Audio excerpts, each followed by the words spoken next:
Both of you guys have worked with director Joss Whedon before. What was unique and different about coming back and working with him this time around?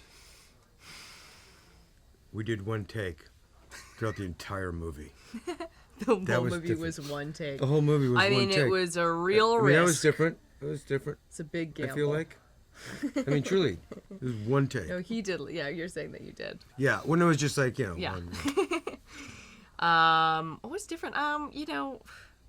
I mean, working with Joss is always such a treat. The experience is sort of the same one-on-one, but I think, he's such a marvelous director, and I think that this film just now speaks to his ability to, like, take on just this massive project and to be able to go like, okay, this is my story and these are my characters, but also through all these other elements in terms of special effects. And the scale of this is so massive, and he was able to show up to work and be in a good mood and like be able to have a discussion about a character as well as dealing with all this other stuff.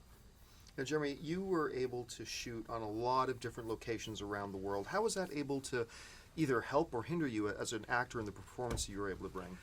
Well, anytime any of us can be on a real set or a real location versus any fake background or the CGI background, it always helps us with props and everything. And shooting in Italy for the end sequence was amazing because all that for wherever we were for Aaron and Lizzie, myself, in that section of the movie was all there, man. I mean, everything outside of, I can't say the spoiler of it, but the city doing its thing. I mean, it was amazing. I mean, it was one of the most beautiful sets I've ever been on in the sense of how tragic it was. The buildings were falling. I mean, there wasn't even like CGI, meteors or whatever coming down. It was just like they were literally physically throwing foam rocks, but with like dust coming off. I was like, this is really happening right now. It was amazing.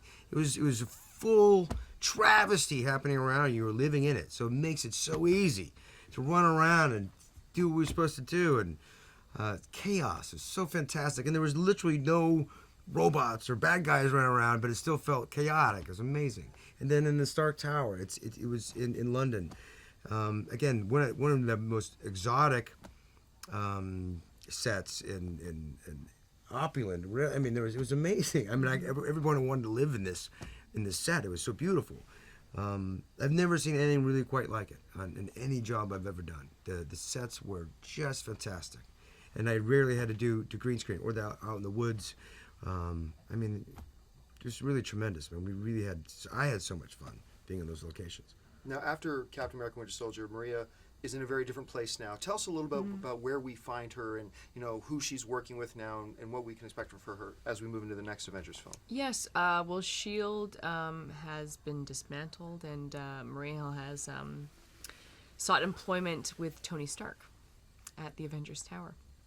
And so, she's kind of running the show there, and she doesn't have S.H.I.E.L.D. at her disposal anymore, so it's like a much heavier workload, and she's sort of in charge of the Avengers and the different missions that they go on, and navigating Tony Stark. All right, well, that's it.